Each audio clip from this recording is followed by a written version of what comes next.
Bonjour à tous, bonjour à toutes. Bienvenue dans cette nouvelle édition des Masterclass de l'excellence commerciale. J'ai l'immense plaisir aujourd'hui de recevoir Nicolas Bergerot, le fondateur de l'Atelier des chefs. Bonjour Nicolas. Bonjour Roland, bonjour Pablo, bonjour à tous. Bonjour. Alors on va parler de cuisine, on va parler de gastronomie, on va parler d'une nouvelle génération qui essaye de trouver du sens dans dans ses métiers, dans ses études. On va parler d'étudiants de Polytechnique et d'étudiants d'HEC qui se mettent à préparer leur CAP de cuisine et de pâtisserie. On a un agenda chargé et extraordinaire aujourd'hui. Avant de commencer, vous êtes toujours aussi formidable.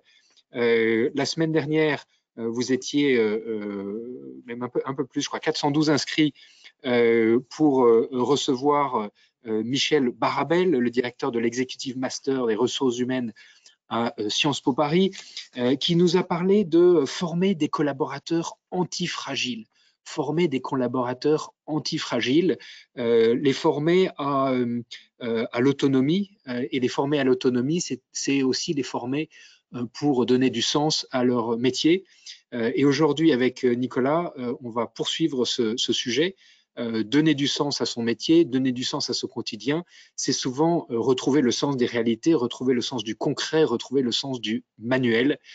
Et c'est ce qui a fait le succès de l'Atelier des chefs depuis sa création en 2004. Alors, qui sommes-nous, les masterclass de l'excellence commerciale existent grâce au soutien d'Incentive. Incentive est un éditeur logiciel français, c'est une plateforme de formation et d'animation des organisations commerciales qui permet de réduire le nombre d'outils des équipes sur le terrain, de leur simplifier la vie pour développer les ventes. Et Incentive simplifie la vie des managers dans une vingtaine de pays, disponible en 9 langues. Et Incentive est le seul éditeur logiciel au monde à s'engager financièrement sur l'impact opérationnel de sa mise en œuvre. À ce jour, Incentive a contribué à 320 millions d'euros de croissance supplémentaire pour ses clients. Voilà, la page de pub et publicité est achevée. Et j'ai le plaisir d'accueillir Nicolas, notre grand témoin du jour. Pablo, est-ce que tu peux nous dresser un portrait de Nicolas Bergerot, le fondateur de l'Atelier des chefs? Bien sûr, bonjour à tous, bonjour Roland, bonjour Nicolas. Alors Nicolas, ce qu'on peut dire, c'est que vous semblez débordé d'énergie. Vous êtes d'abord passé par HEC, après vous avez fait vos preuves pendant 3 ans chez L'Oréal. Vous partez diriger la filiale Nestlé Food Service à Dubaï. L'expérience managériale là-bas vous plaît, vous gagnez donc en responsabilité et partez à Toronto dans une filiale beaucoup plus développée. Votre carrière chez Nestlé semble toute tracée, votre famille part vous rejoindre au Canada. 3 jours avant la naissance de votre 4e enfant, le virus de la cuisine vous frappe à nouveau et vous partez en quête de livres de cuisine locale. Vous tombez alors sur The Cookbook Store, une mini-boutique qui propose des livres culinaires. En plein mois de décembre, elle offre aussi aux clients la possibilité de goûter un plat local qui bouillonne dans une marmite au centre du magasin. Si le mets leur plaît, le livre de recettes est disponible sur place. Pour vous, c'est le déclic. Vous sortez de la boutique avec la ferme volonté de monter une entreprise où les clients peuvent tester les livres et les ustensiles de cuisine avant de les acheter. Voilà. Alors, ça a été un démarrage extraordinaire. En 2004, l'Atelier des chefs, Nicolas, c'est une grande nouveauté sur le marché. Quelle était ta vision, quelle était ta stratégie quand tu as démarré l'Atelier des chefs? Alors déjà l'atelier des chefs, c'est pas moi tout seul. J'ai démarré ça avec mon frère François et avec un chef de très grand talent qui s'appelle Jean-Sébastien Monpoil. L'idée de base, effectivement, c'était de faire redécouvrir la cuisine aux Français, de remettre les Français au fourneau. Faut un tout petit peu fermer les yeux. En 2004, il n'y a pas encore Lignac, il n'y a pas Top Chef, il n'y a pas Master Chef, il n'y a pas toute cette folie culinaire. Au contraire, même les premières personnes qui viennent chez nous nous disent que la cuisine est une corvée ménagère. Alors moi, ça me faisait bondir, mais bon. Mais toujours est-il que l'idée, c'était de lancer la nouvelle génération de cours de cuisine, des cours de cuisine accessibles à tous.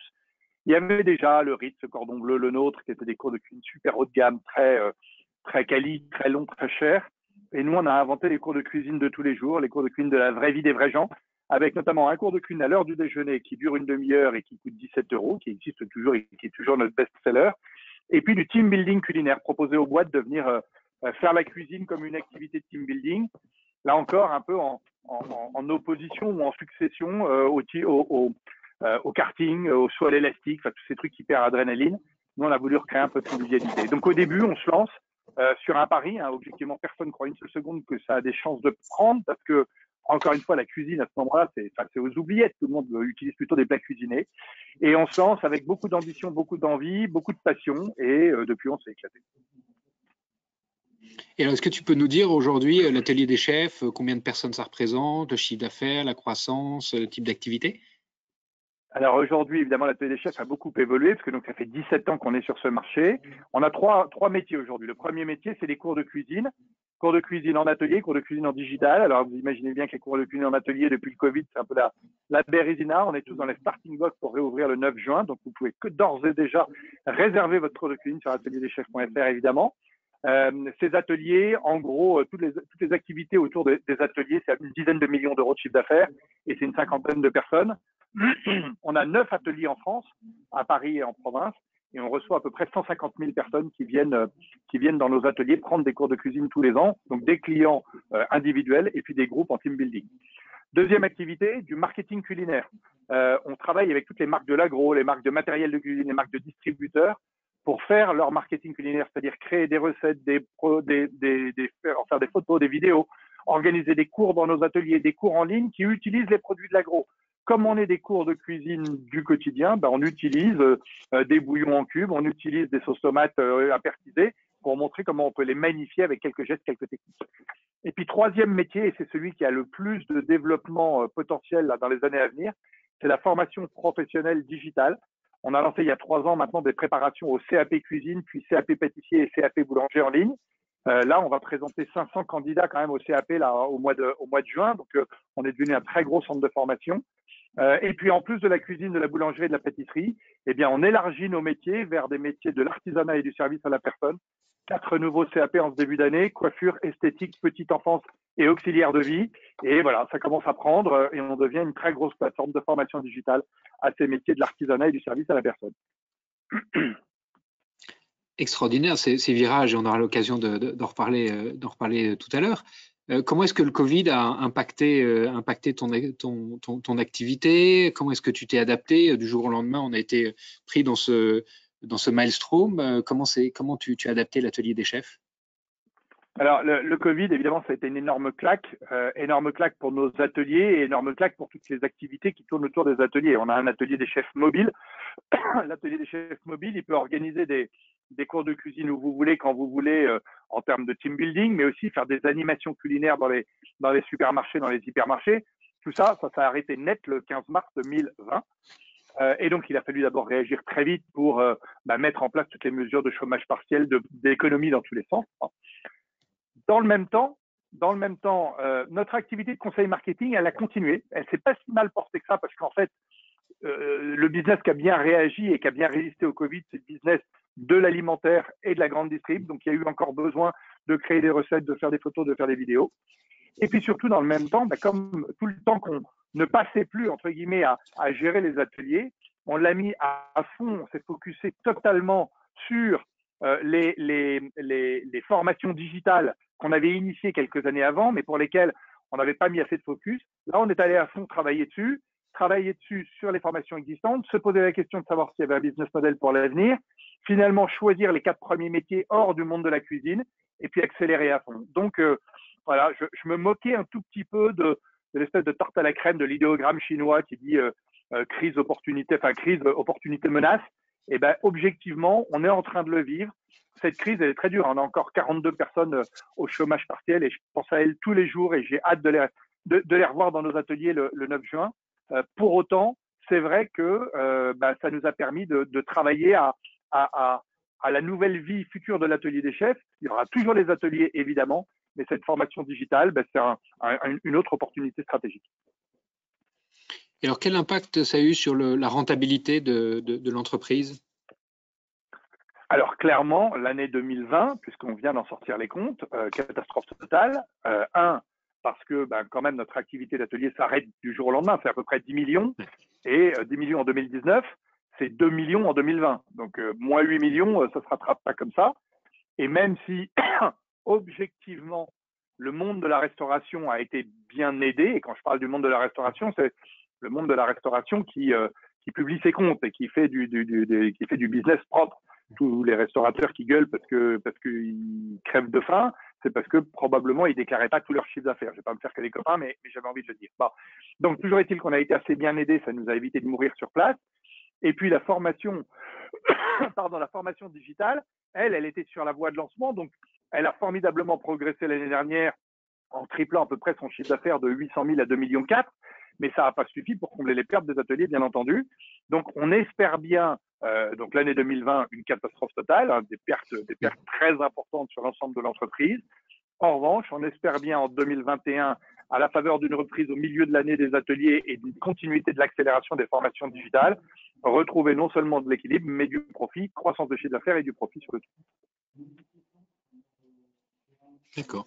Alors, en préparant avant cet entretien ensemble, tu me disais que tu avais, moi je partageais que j'ai un ami de mon fils qui est à HEC, qui suit des cours de cuisine, et tu me disais que c'était maintenant une grande tendance de fond, puisqu'il y a des étudiants de Polytechnique, des étudiants d'HEC, des étudiants dans une trentaine d'écoles prestigieuses, hein, qui veulent se remettre, qui veulent retrouver le goût du manuel, le goût des bonnes choses. Comment tu expliques ces tendances et comment l'atelier des chefs réussit à capitaliser sur ces tendances de fond modernes?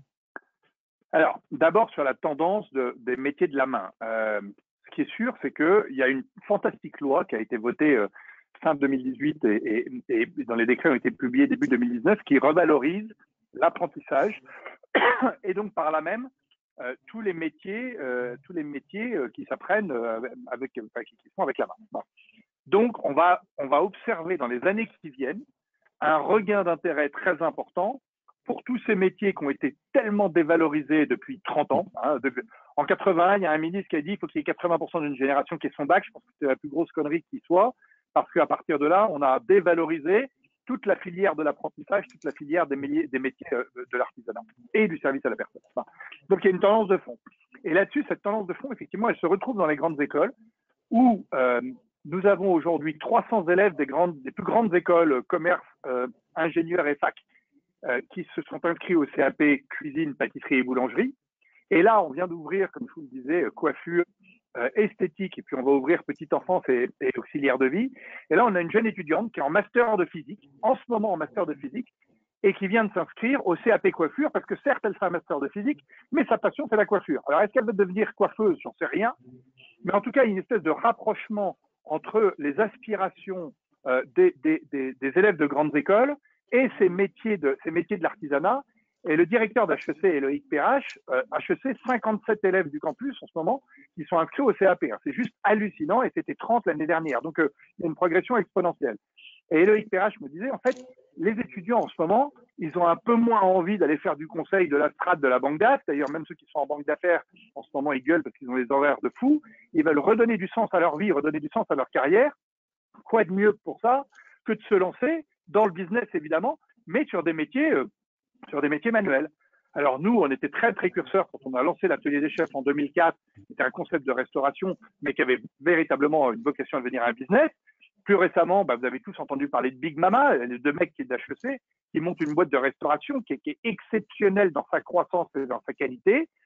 Et puis, cette jeune fille qui fait un master de physique et qui va faire son CAP de coiffure, nul doute qu'elle aura envie de monter un business autour de la coiffure. Et les métiers de la coiffure, les métiers de l'esthétique, c'est des opportunités extraordinaires pour devenir entrepreneur.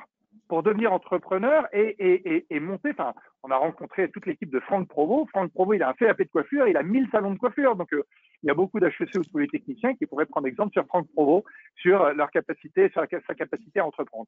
Alors, petit clin d'œil, effectivement, je te le disais tout à l'heure, HEC caracolait en tête parce qu'ils avaient l'antériorité sur le nombre d'inscrits au CAP.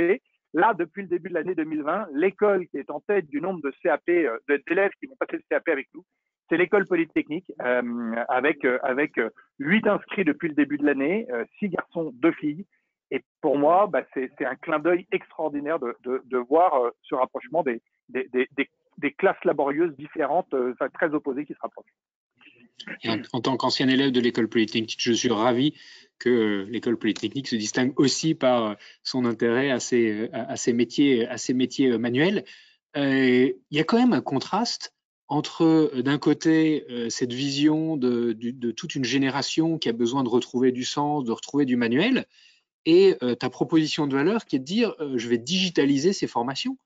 Est-ce que justement on n'a pas envie de retrouver des formations qui sont plus impliquantes, on se retrouve, qui était le concept de l'atelier des chefs au départ, hein, le fait qu'un atelier de cuisine puisse devenir un team building, c'est bien la preuve que ce qu'on cherche, c'est avant tout du contact humain, de l'échange, du partage. Est-ce que le fait de digitaliser ces formations va pas à l'encontre de ce qui fait la valeur initiale de l'atelier des chefs? Alors, tu as raison, et en même temps, il faut vivre avec son temps. Oui, en effet, l'atelier des chefs, c'est avant tout un moment de rencontre.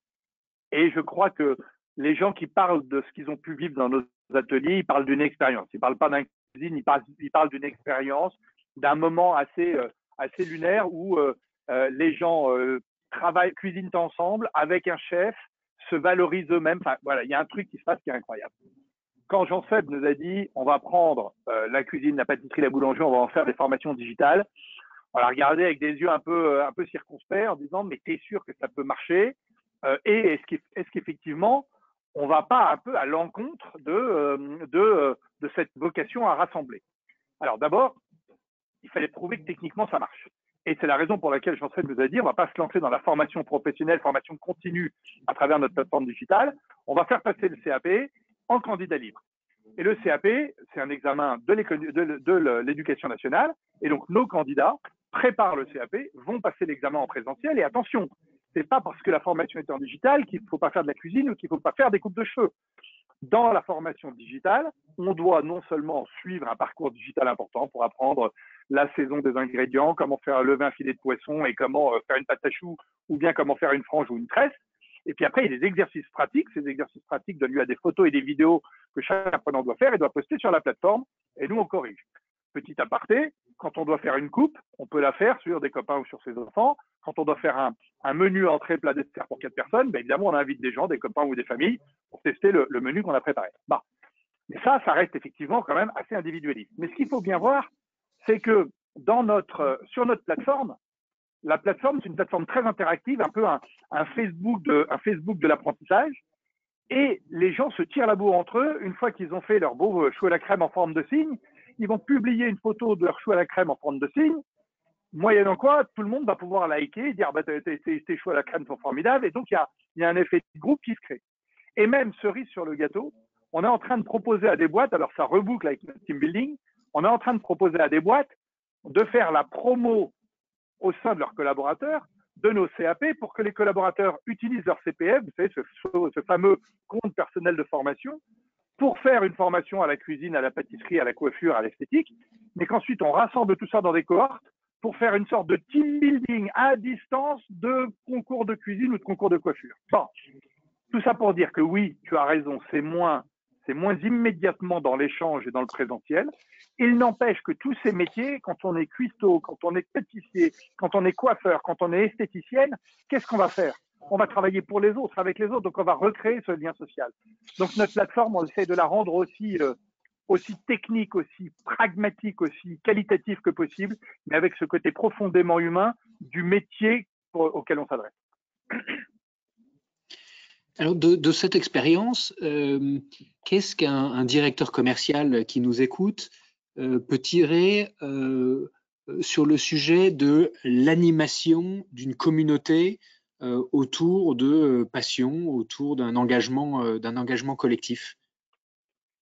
Alors, deux choses, une très conjoncturelle, une un peu plus structurelle. Conjoncturellement, c'est sûr qu'on s'est tous pris dans la figure depuis un an le fait que nos équipes, on les voit moins, on a moins justement cet échange physique, cet échange où on est tous en rendez-vous ensemble, ou en réunion ensemble, ou en one-to-one ensemble. On fait tout à travers cet écran. Bon, c'est un peu stressant, on se casse la voix parce qu'il faut parler plus fort, moins fort. Enfin bref, il n'y a pas la même émotion, c'est une évidence. Et néanmoins, depuis un an, on a réussi à le faire. On réussit à faire des webinaires avec Incentive, on réussit à faire à faire des réunions commerciales avec nos vendeurs et puis des clients avec des rendez-vous clients avec nos clients. Donc finalement, c'est possible. On s'est adapté. On a tous envie de se refaire des bouffes commerciales, des bouffes pour le plaisir, des rendez-vous physiques avec nos équipes, avec nos clients. Mais en tout cas, c'est possible. Bon.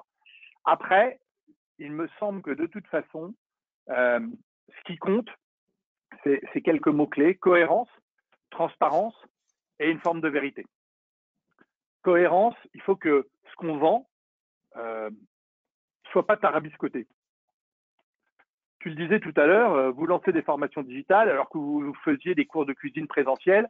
Ouais, c'est dans nos cours présentiels qu'on a appris ce que c'était qu'une vraie ingénierie pédagogique qui fait qu'on passe du statut de non-sachant à sachant.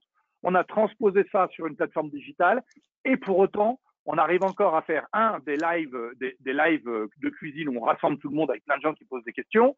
Et deux, sur notre plateforme, chacun va y aller de son Paris-Brest ou de sa paupiette de veau pour donner envie de partager. Donc, je crois qu'on est cohérent dans ce qu'on faisait, dans ce qu'on fait et dans ce qu'on fera. La transparence, c'est assez amusant parce que y a des gens qui nous ont dit ouais, vous vous lancez dans plein de métiers, c'est pour faire de l'argent. Alors déjà, je leur réponds oui, c'est pour faire de l'argent parce qu'on a une boîte et donc il faut bien faire du business et faire de l'argent.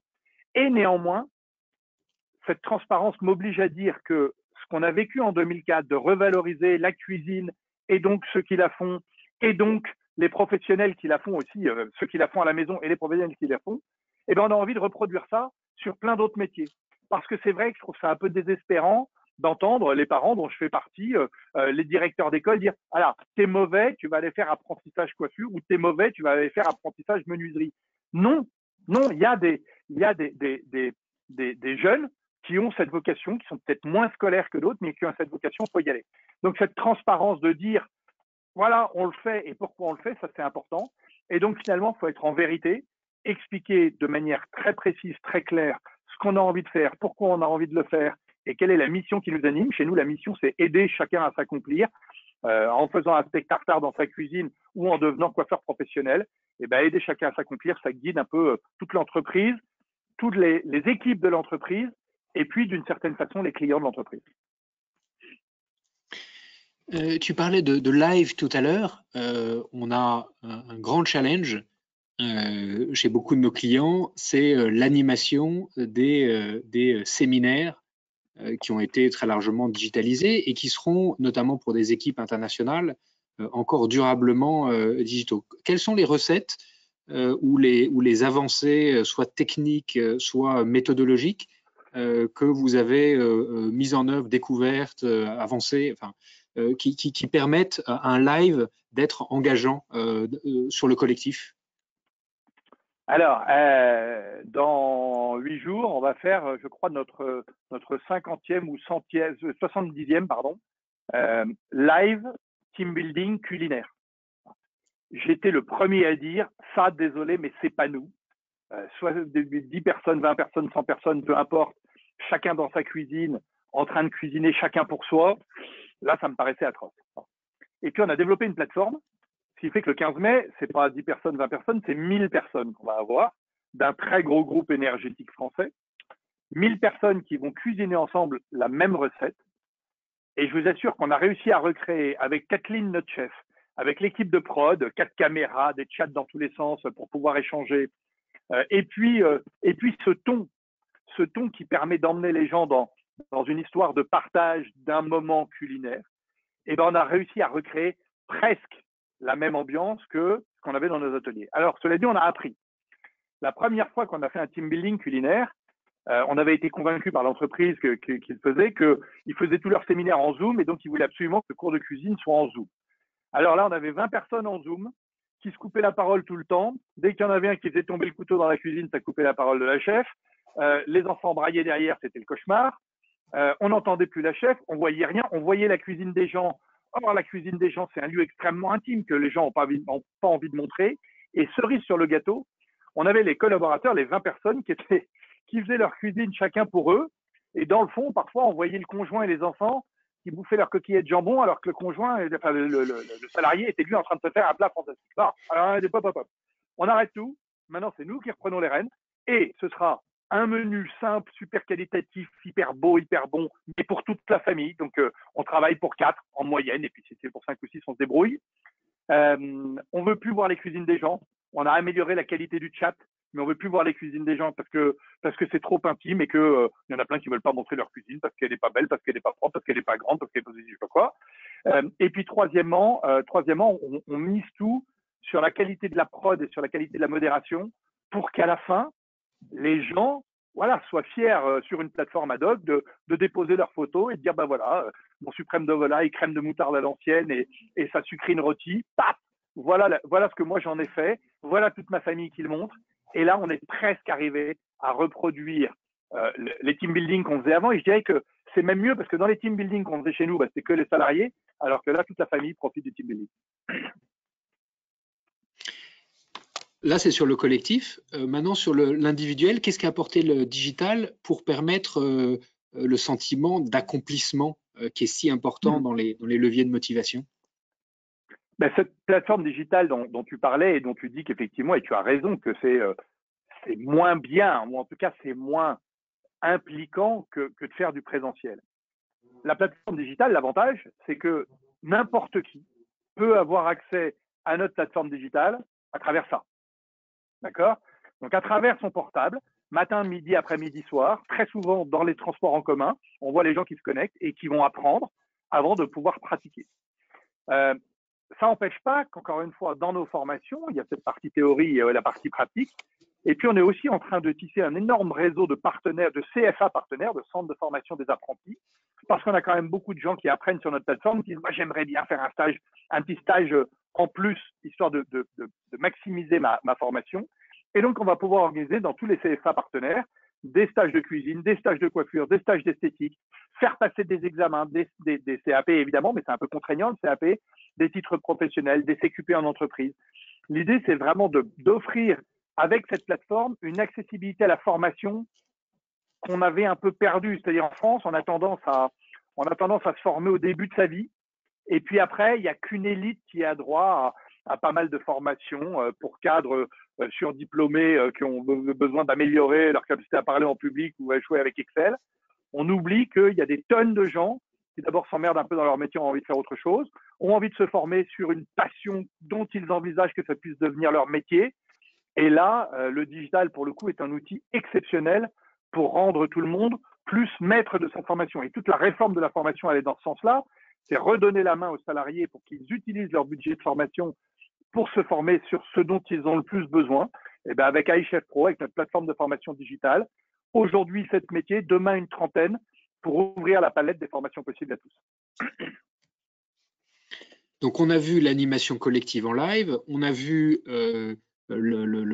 comment chacun pouvait s'accomplir mieux s'accomplir à travers le digital et à travers des formations plus accessibles. Comment ensuite on retrouve l'animation d'une communauté, et le digital est très puissant pour recréer du lien après la formation. Alors, deux choses. J'ai oublié de mentionner que au-delà des gens qui vont chercher un peu de l'émotion, on est en train de tisser aussi tout ce qu'on appelle l'accord pour l'emploi dans 5 régions prioritaires où il y a le plus de chômage. On va voir tout ce que compte Pôle emploi de mission locale, de transition pro pour trouver des gens à former, financer des programmes de formation, former en partenariat avec des CFA et finalement employer. Et ça aussi, c'est une part d'accomplissement. Bon. Après, en te disant ça, j'ai oublié ta question. Vas-y, redis-moi. Comment est-ce que le digital peut continuer à faire vivre la communauté après la formation? Alors, l'animation des communautés, déjà, une fois que les gens sont sur la plateforme, l'animation de la communauté les fait avancer sur la plateforme. Parce que ce n'est pas tout de décider de se former en digital. Le plus compliqué, c'est souvent d'amener les gens au bout de leur formation. Et là, on a toute une équipe à l'atelier des chefs de gens dont le métier est d'être coach technique, valider les acquis techniques de nos apprenants, et coach personnel, quand les gens ne se sont pas connectés plus d'une semaine sur la plateforme, on les appelle pour savoir un peu ce qui se passe, pourquoi ils ne sont pas connectés, s'ils ont eu un problème particulier, des vacances, une maladie ou un manque de motivation, on essaye de relancer tout ça. Bon. Après, il y a évidemment, on a des cohortes. Il y a ceux qui vont passer le CAP en mai et juin. Eux, on les anime comme un groupe homogène Donc, je vous l'ai dit, il y a 520 personnes qui vont passer le CAP avec nous. Ces 520 personnes sont tous dans le même groupe homogène de gens qu'on anime pour les emmener jusqu'à l'examen. Et puis, après, mais ça, c'est un peu un scoop que je vais vous lancer. On va lancer en septembre, et d'ailleurs, je vais passer un message. En septembre, on va lancer l'atelier des chefs alumni. Aujourd'hui, on a un centre de formation, on a une école. Donc, il est tout à fait normal qu'on ait un réseau d'anciens élèves. Bon, on va lancer l'atelier des chefs alumni en septembre. Et l'atelier des chefs alumni, il y a déjà à peu près 1 millier de personnes qui sont venues faire des formations en présentiel chez nous depuis qu'on les a lancées il y a une dizaine d'années. Et sur ces 1000 personnes, il y en a plus de 250 qui ont ouvert un restaurant, un salon de thé ou un food truck. Donc, c'est énorme le taux de conversion. Et puis, on aura en septembre à peu près 4000 personnes qui auront été sur notre plateforme de CAP. Donc, ils sont aussi des anciens de la formation atelier des chefs. Et l'idée, c'est de les réunir dans un outil à la fois très sympa d'usage, mais aussi très fonctionnel, très utile, pour qu'on se rende service entre nous. Tu as parlé de ta grande école et moi, la mienne, on a des réseaux d'anciens qui sont super puissants.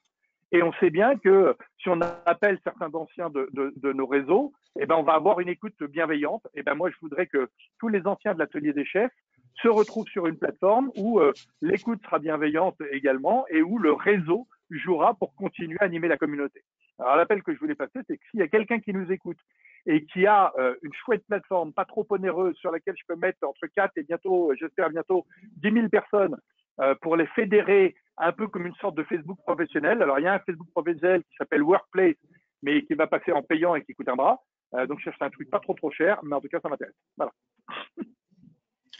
On peut regarder et éventuellement regarder ce qu'on peut faire avec Incentive.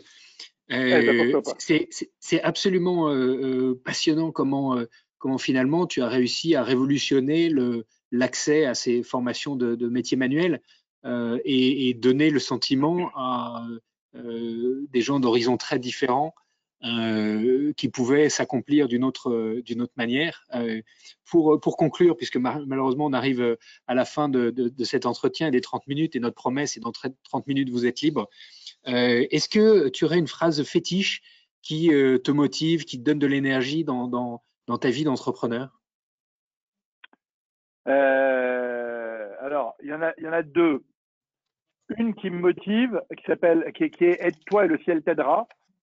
C'est mon côté spirituel catho qui ressort, mais parce que je crois vraiment au parfait équilibre entre l'énergie personnelle, tout le travail et l'énergie qu'on va pouvoir mettre dans la création d'un concept, et puis cette forme d'inspiration, enfin ce fait d'être porté et 17 ans d'entrepreneuriat, objectivement ça pèse un peu, mais donc il faut être porté, inspiré, aspiré aussi par le ciel d'une façon ou d'une autre, et quel que soit le ciel. Et puis, je dois dire que, elle n'est pas de moi, donc je peux le dire, mais aider chacun à s'accomplir, c'est aujourd'hui ce qui me réveille tous les matins. Et se aider chacun à s'accomplir, comme on l'a dit à toutes nos équipes quand on a choisi cette mission d'entreprise, ça commence par nous trois, les fondateurs, parce que si nous, on n'est pas accomplis et si on n'est pas inspiré, on n'ira pas très loin. Ça continue par nos équipes. Donc aujourd'hui, on est 88 personnes en tout à l'atelier des chefs, dont encore une fois 42 personnes en chômage partiel auxquelles je pense tout particulièrement aujourd'hui. Mais ces 88 personnes, elles aussi, il faut qu'on les aide à s'accomplir chez nous, en sachant qu'elles ne resteront pas chez nous éternellement, mais il faut que leur passage chez nous, quelle que soit sa durée, y compris des stagiaires qui ont fait des boulots fantastiques chez nous. Mais donc, ces personnes-là, elles doivent s'accomplir. Et puis, in fine, tous nos clients, nos 150 000 personnes qui viennent par an dans nos ateliers, nos 4 000 personnes qui font un CAP en ligne, nos milliers de salariés en poste qui aujourd'hui se forment en formation continue avec nos plateformes, il faut qu'à travers nos outils, à travers nos propositions, on marque on améliore un tout petit peu leur accomplissement. Et je crois que quand le matin, je me réveille en me disant aujourd'hui, je vais aider chacun à s'accomplir, ça me fuel bien, c'est bien, ça me motive. Écoute, un immense merci Nicolas pour ce témoignage très fort. Et je pense que tu as ouvert des horizons à peut-être certaines personnes qui se disent moi aussi j'ai peut-être envie d'aller explorer un désir profond que j'ai de m'accomplir d'une façon un peu différente. Et puis je pense que tu as un parcours aussi qui est très inspirant à travers sa persévérance et sa vision pour tous les entrepreneurs en herbe qui peut-être aussi nous écoutent, et on sait que parmi les populations commerciales, il y en a de très nombreux. Les résumés et idées bonus, quelques idées bonus qu'on a rassemblées. Alors la première idée bonus, bien sûr, c'est d'aller voir le top 10 des recettes de l'atelier des chefs sur le site Atelier le gratin des chefs. dauphinois en tête, c'est beau, c'est plus complètement de saison le gratin dauphinois, mais ça peut se manger à toutes les sauces. C'est vrai que c'est trop bon. Ça se mange tout le temps, et puis je vois des verrines de mousse de saumon fumé, des risottos aux champignons, des mousses au chocolat, tout ça nous met en appétit avant midi. Deuxième idée bonus, du présentiel au e-learning efficient de Marc Poncin, un livre sorti l'année dernière pour ajuster les dispositifs de formation à des modèles digitaux. Et merci encore Nicolas d'avoir partagé toutes les avancées que vous avez faites au sein de l'atelier des chefs. Un article chez Lala Media, Phygital Learning, une nouvelle approche pour la formation. Et voilà, et nous arrivons maintenant aux questions-réponses. Donc, n'hésitez pas, si vous avez des questions à poser à Nicolas, vous avez une interface sur le widget GoToWebinar que Pablo pourra nous partager. Oui, bien du coup, on a eu quelques questions, notamment la première de Thierry qui nous demande quel rôle peut jouer l'atelier des chefs pour aider nos amis restaurateurs après plusieurs mois de fermeture. Très bonne question, c'est marrant, on était en comité de surveillance ce matin et on en parlait. Nos amis restaurateurs, en effet, moi je remets ma casquette restaurateur. À l'atelier des chefs, je suis restaurateur. On est fermé depuis le 1er novembre. Novembre, décembre, janvier, février, mars, avril. On va rouvrir en gros le 9 juin totalement. 7 mois. C'est dingue ce qui nous est arrivé. Et on estime qu'il y a à peu près 100 à 130 000 personnes qui ont quitté la profession. Côté service, côté cuisine. Donc, ce qu'on est en train de voir avec les branches, c'est comment mettre à disposition une formation très courte, quelque chose qui va durer 6 semaines, base de la cuisine, base du service.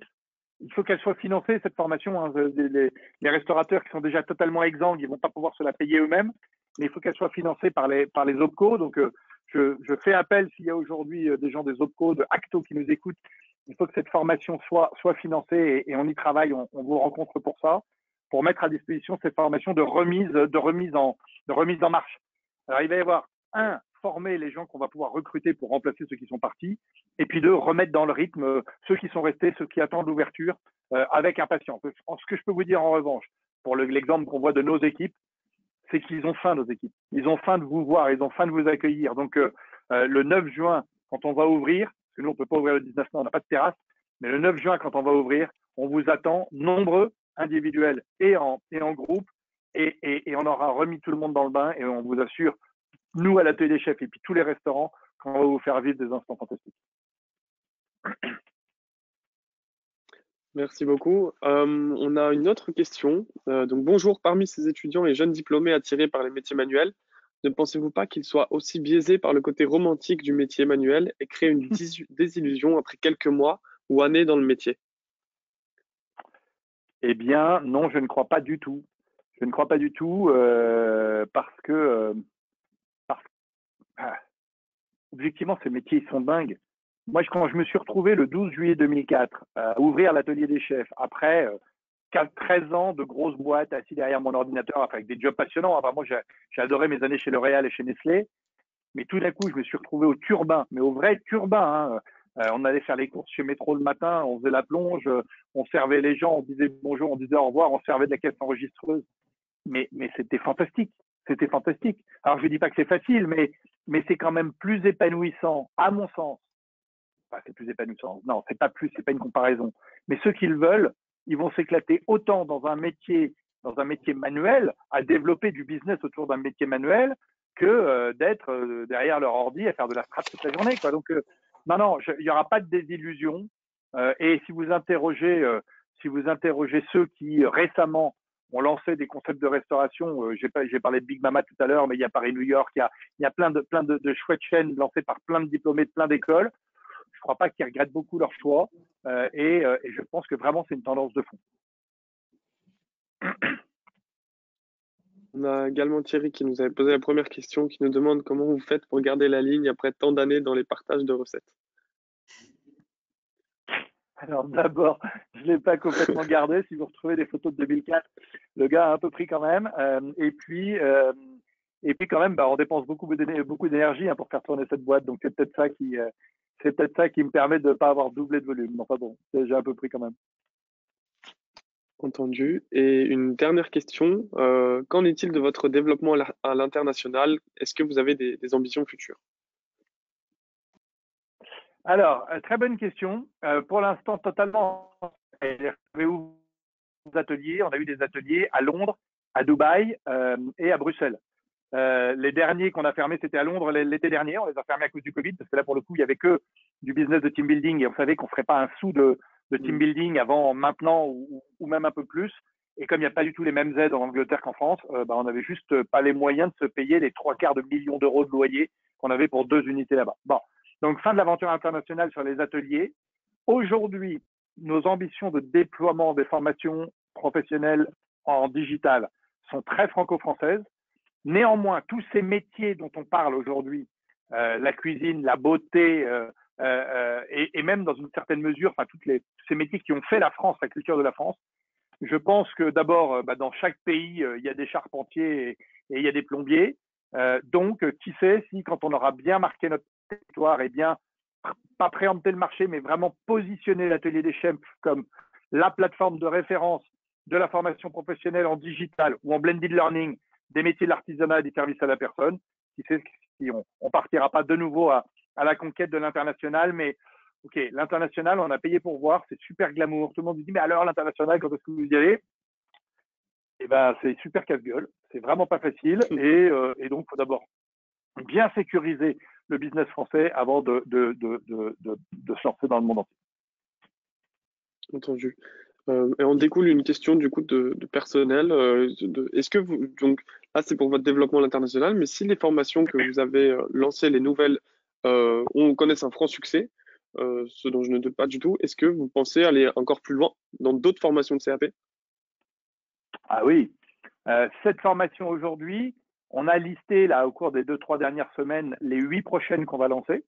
Donc, il y en aura 8 autres qui vont être lancées dans les 18 mois qui viennent, entre mi-2021 et fin 2022.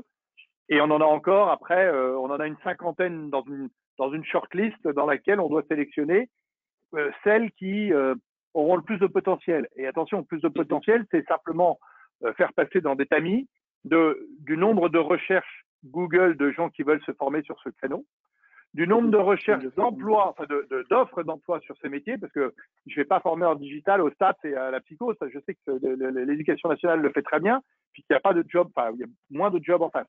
Donc on va former que pour les jobs où il y a de la pénurie de main d'œuvre, comme on dit. Et puis ces métiers, enfin on choisit aussi, il y a une note un peu plus subjective sur les métiers qui souffrent de dévalorisation, parce qu'on sait qu'avec notre marque l'Atelier des Chefs, avec notre puissance marketing, on a le potentiel aussi pour donner du glam à un métier qu'on n'a pas. Donc voilà, c'est ces 3 filtres qui nous permettent de sélectionner et de s'assurer que tous les métiers qu'on va lancer marcheront dans un avenir proche. Génial, merci beaucoup. Nicolas, un immense merci pour ce témoignage à la fois brillant, passionnant, très humain. Aider chacun à s'accomplir, c'est une merveilleuse mission que tous nos éditeurs partagent avec leurs équipes. Et tu as montré que à travers la persévérance et beaucoup d'innovation et beaucoup de digital, finalement, on pouvait accélérer ces chemins de vie, ces chemins personnels et aider chacun à s'accomplir. Un immense merci pour ta présence aujourd'hui. Je vous donne rendez-vous la semaine prochaine avec Nathalie Estella, professeure de l'ESCP Business School et Executive Coach, autour de la transformation des organisations et du leadership. Vers où se dirige-t-on? Merci à tous, merci de votre fidélité et à la semaine prochaine. Au revoir Nicolas. Merci pour votre invitation, à bientôt. Bye bye.